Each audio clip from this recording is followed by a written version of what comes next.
Welcome back to episode 3 of the Finprov podcast. I'm your host, as always, Finton Moneybag Smith.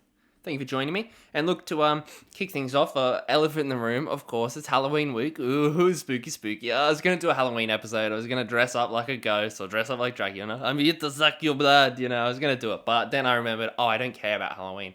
So I'm not going to do that.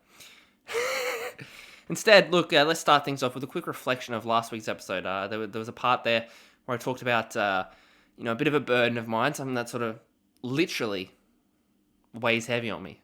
Literally brings me down. That, of course, is what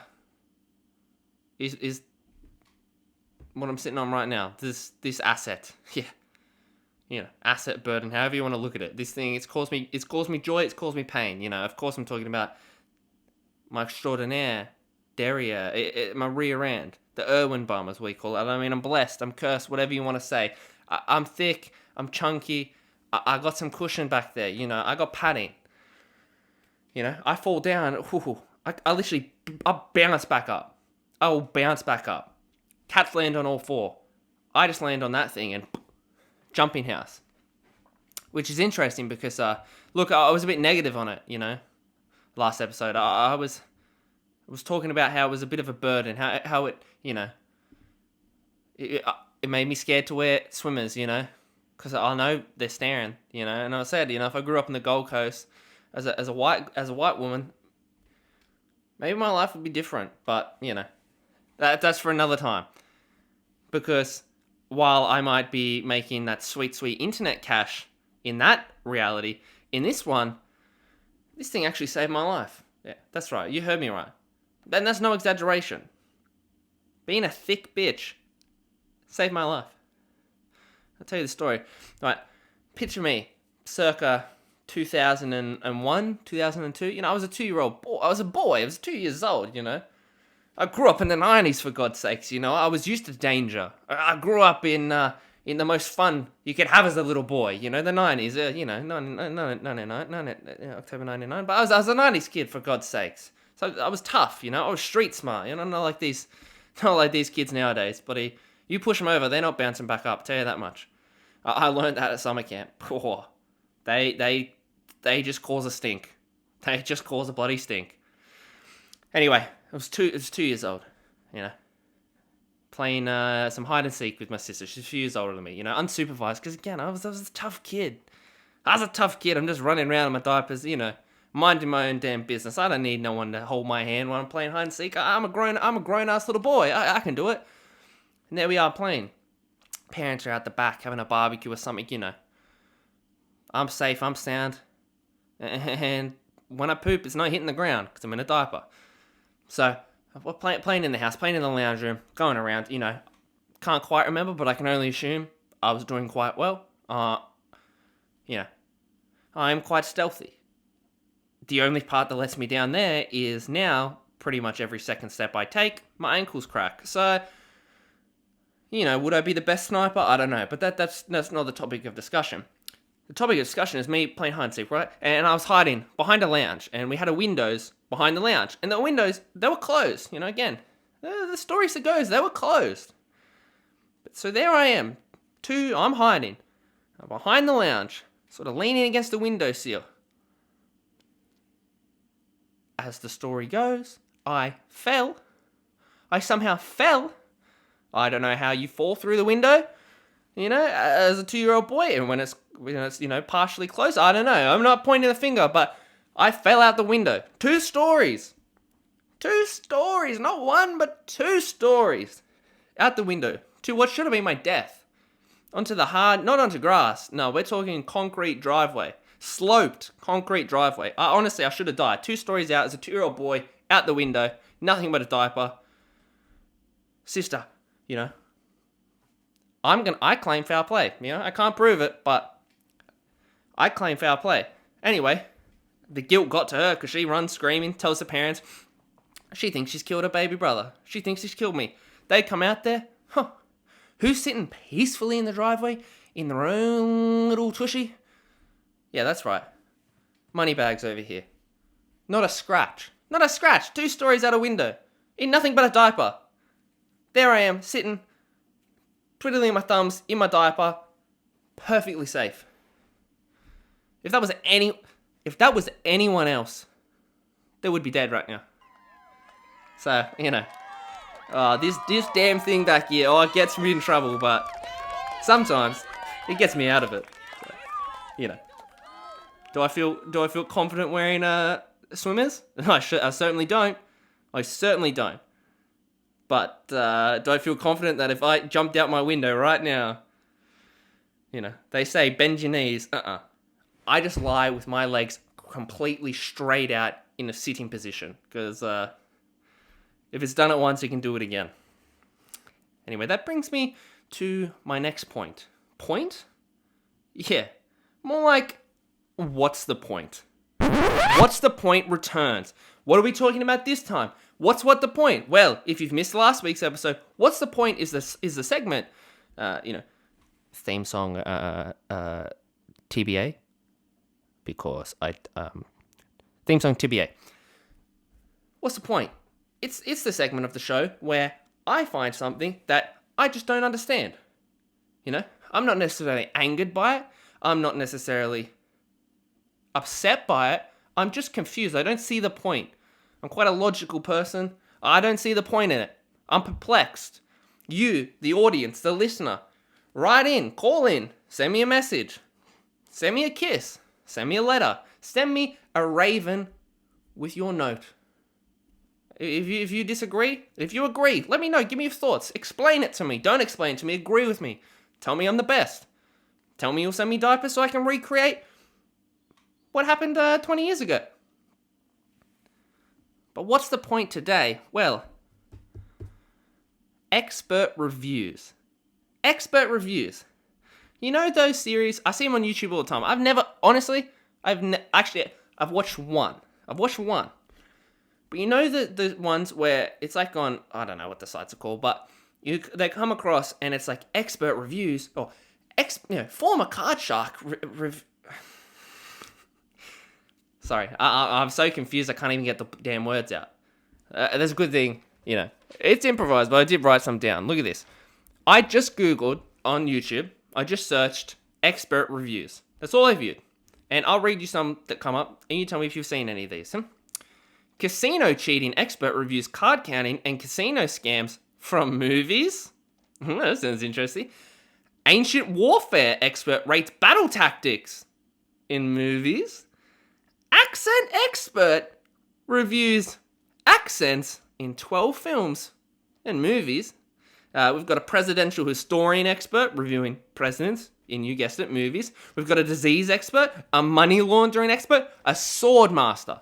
That's another thing. What's a sword master? I might watch that video just to see what the hell's a sword master in the year 2021. This isn't Camelot. Okay? Sir Lancelot. You're not a knight of the round table, so I don't know what a sword expert is. You're good with metal? You're a blacksmith? I don't know. You get in a street fight and you go, hey, buddy. Just give me 1 second. I gotta reach into my car. I've got quite the thing for you. And just pulls out this 30-kilo sword. I don't get it. No, that's not what the point, but that is also what's the point. We've got the weirdest one, honestly, the strangest timing as well. After the Olympics, I've seen Caleb Dressel, the next Michael Phelps, essentially, reviewing swimming scenes in movies. Ooh, that sounds like he would. Yeah, that sounds good. You've got another one. The only one I ever watched was Bear Grylls. You gotta watch Bear Grylls review survival techniques in movies. I got halfway through and went, oh, okay. What's the point of this? What's the point? What's the point? Because what's the point? They're movies. Am I missing it? Write in if I'm missing the point. But what's the? I hate to repeat myself, but what's the point? It's why? And some of them, like a casino cheating expert, a money laundering expert. You have like an ex-mobster reviews mobs in movies. Ex-criminal reviews, bank heists in movies. It's a movie. It's a movie. It's not real. It's not meant to be real. It's a movie. Why are we getting Caleb Dressel fresh off of Tokyo, looking at people swimming in movies and going, oh, he's got a good technique. I might have actually raced him in the 400. He's got a good technique. Oh, he held his breath for 4 minutes. Oh, it's a bit unrealistic for the common man, but look, as a trained professional, I can do that. A money laundering expert. Oh, yeah, when I worked in the expert, they did this. And this movie, captures it brilliant. What's the point? If you watch them, you tell me why you're watching. You send in an essay, 100 words or less. Who cares? Why do I want an ancient battle expert telling me whether 300 was accurate or not? Newsflash, I'm not 6. I understand that it's a movie. So I'm not too fussed if its historical accuracy is a little bit on the downside, because it's a movie. I'm not too fussed if Mel Gibson's character really said that or not. I'm not too fussed, it's a movie. I'm not too fussed if you think that Batman would have had a different accent or not. I'm not too fussed. I don't need to know if their representation of Abraham Lincoln was factually accurate or not. So I'm happy you've dedicated your life to it, but what are you doing? What are you doing? What are you doing? Coming off of just describing what's the point, I've got another thing that doesn't quite confuse. I don't quite understand, and that of course is it's the lowest hanging fruit of them all. So I aim to not talk about it much here, but I'm of course talking about TikTok.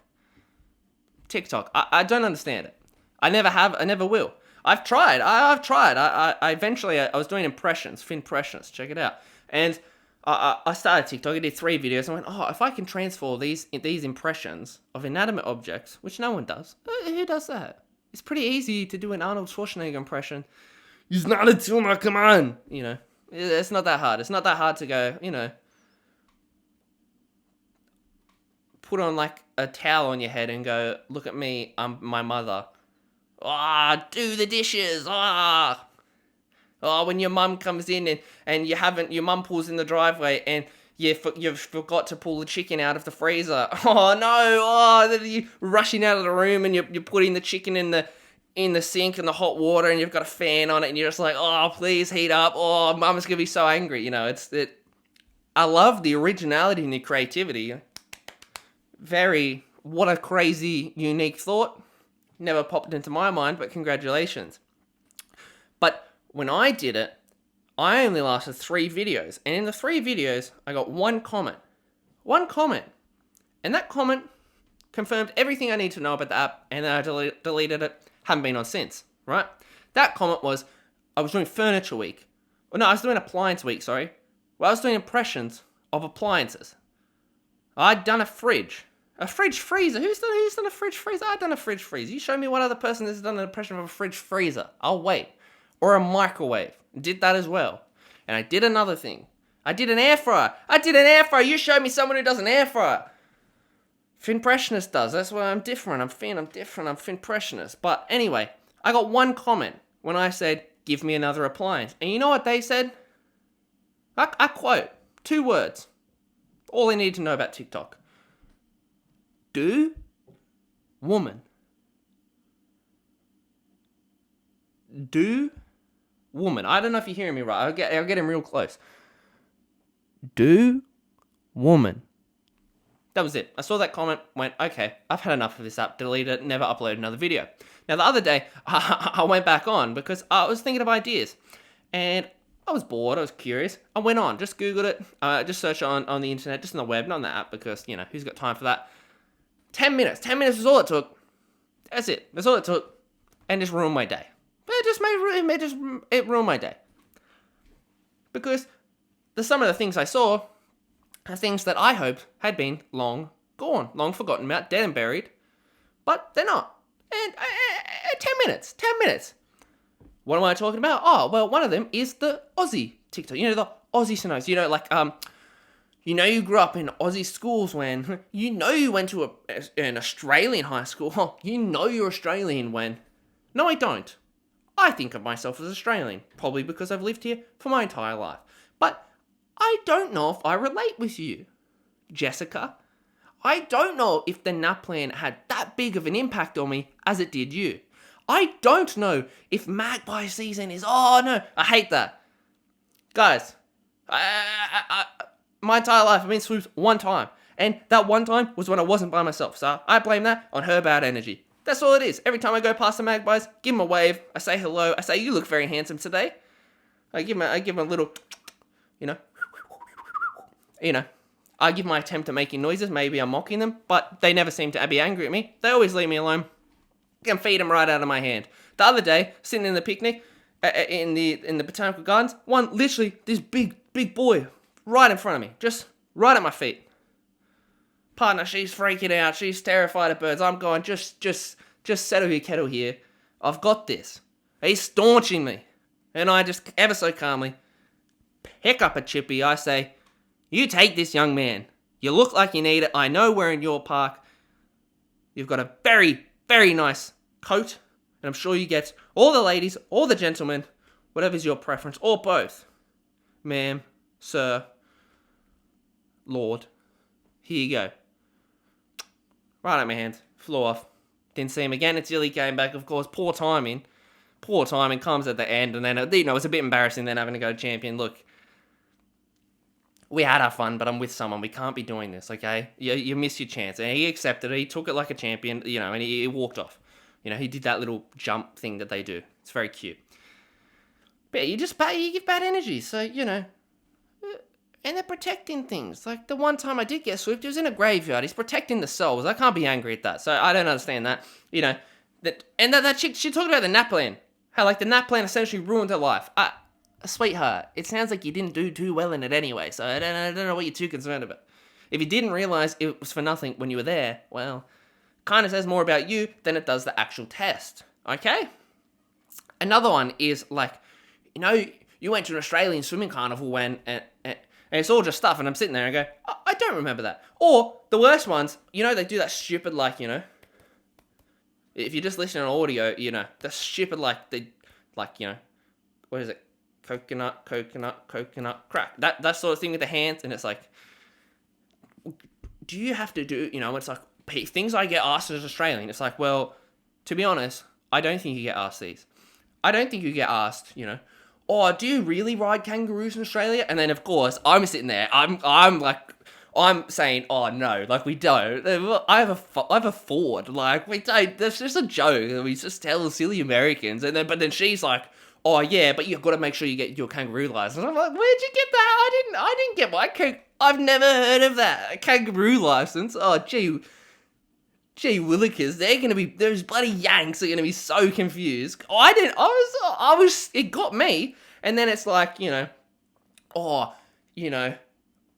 Australia, do all you drink is beer? And it's like, yeah, every single day. We don't even have water. We just have Victoria bitters. It's like, and I'm sitting there going, no, I drink like 4 liters of water a day. But it's, it's funny, it's clever, it's topical, it's, oh, what do you eat in Australia? And I'm going like, oh, just the regular stuff, I kind of have, some toasted sandwiches, some bacon, eggs, 2-minute noodles, some fruit. Just whatever. Like, I'm pretty cultured, but then that's what I'm going to type in the comment section. But then I see them saying like, oh, we only have Vegemite toast every single day, and like sausages and steaks, and we eat kangaroo every single day. And I'm like, where'd you grow up in Australia? Oh, I must be living under a rock, because I have not even heard of that. How do you talk in Australia? And I'm sitting there going, oh, just kind of like this, just kind of normal. But it's like, oh, g'day, mate. You need you bloody dingoes. You wanna come get a VB and some durries, mate. Yeah.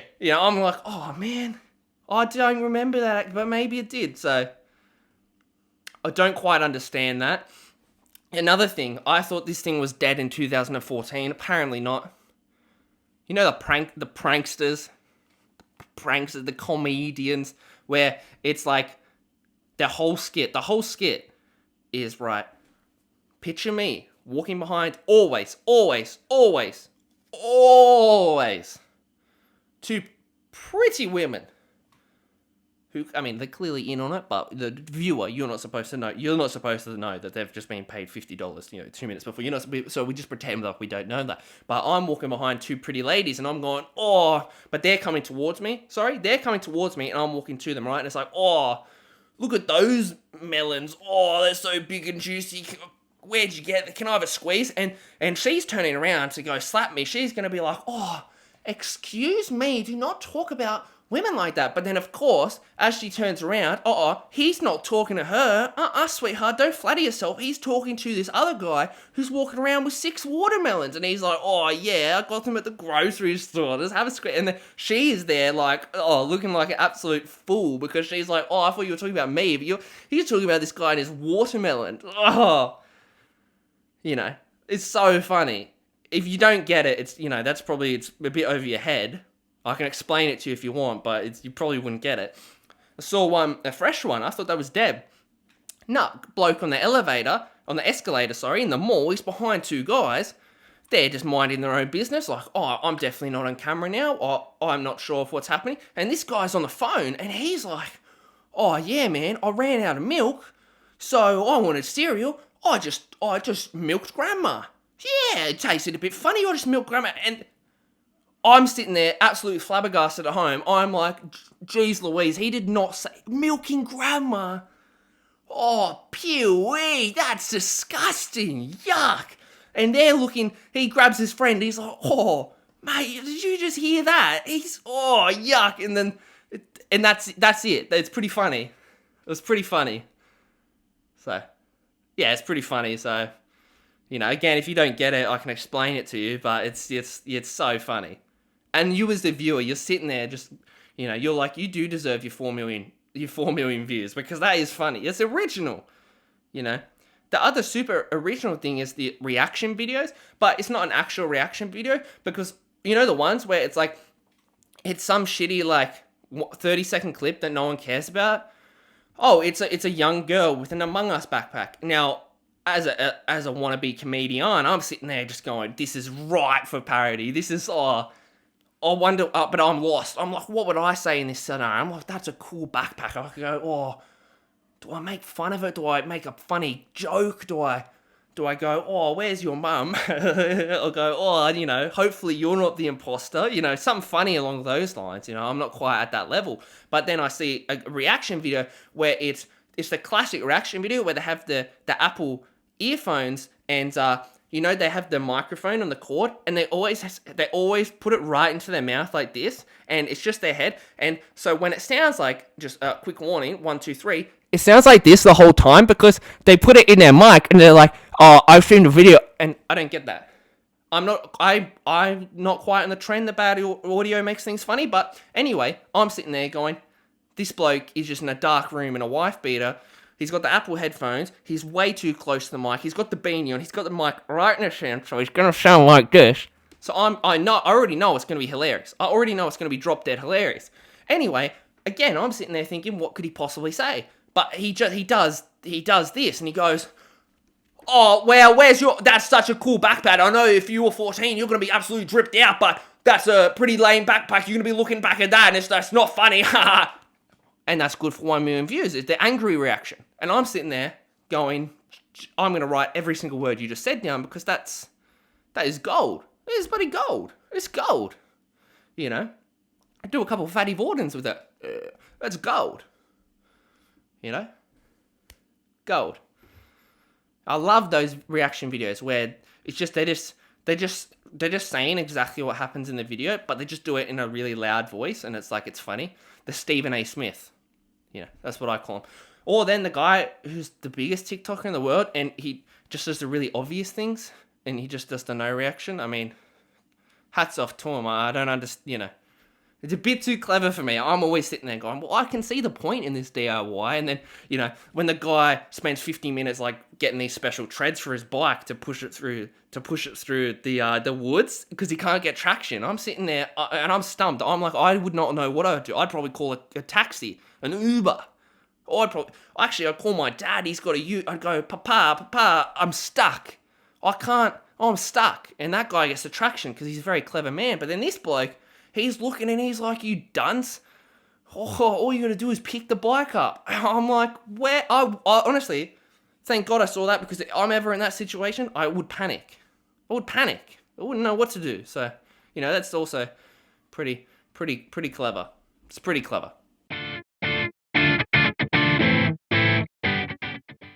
Irrational. Perhaps an irrational fear. Well, we've all got them.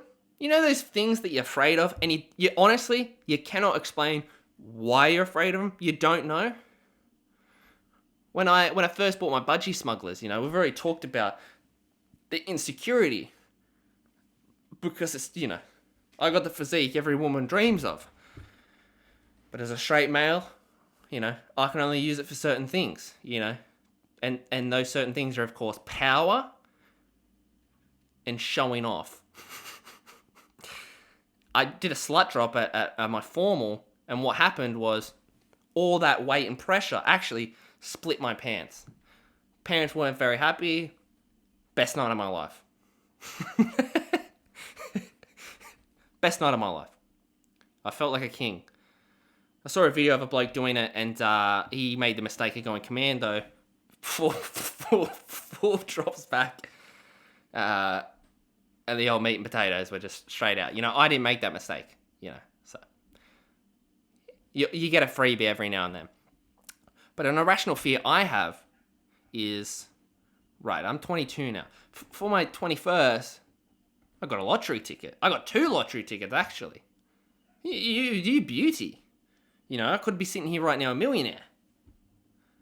But my irrational fear is, I can't explain it. I'm too scared to bring him in. So I've just had him in my wallet for a whole year. And nowadays, you can look them up. So I know exactly what they are. Newsflash, not $1 million. No, they're not $1 million. But for whatever reason, I'm afraid to bring them in. And I can't explain it. I cannot explain it. So don't put me under oath, because I can't explain it. I think it's because I didn't buy them that I'm scared, because I've never been into like a news agency before. I don't know. I mean, I live near quite a lot, near the one that we got it at. I don't know. I'm just scared to go in and go, hey, can I have these tickets? I don't know. I'm afraid he might say that that he won't accept them. I'm afraid if he goes, what numbers do you want? Because I know I got $15 and a free ticket.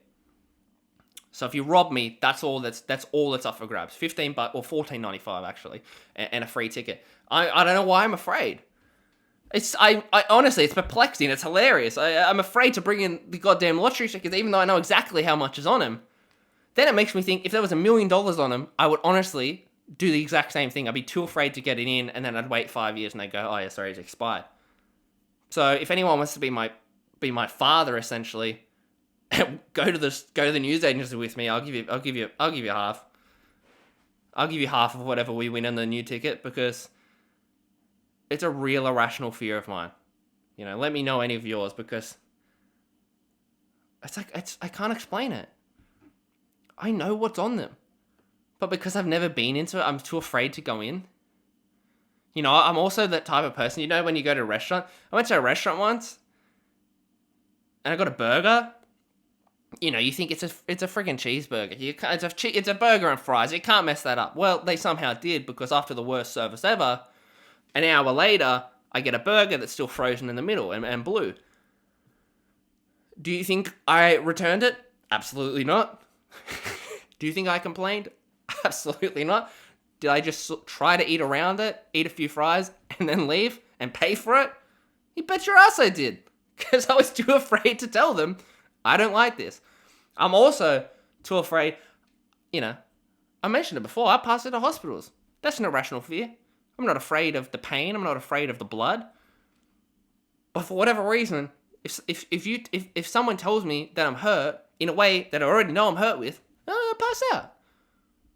Getting the COVID jabs, double vax here, baby. I'm pushing the V. I always get confused because the camera's flipped. I never know which. So I'm doing the V, baby. 2V. But I had to get my little brother to drive me to the thing because I nearly passed out because I was that scared. Again, I'm not afraid of the pain. I'm not afraid of the blood. I'm not afraid. Irrational Fears. But look, thank you. This brings us to a conclusion of episode 3 of the Finprov podcast. I think personally we're going strong. Any feedback, always welcome. But look, for myself and the team here at Finprov Productions, I'd like to thank you for choosing us to be your podcast providers. I'd like to wish you, wherever you are right now, a happy morning, evening, night in life. My name is Finton, and I hope to see you back here next week. Take care.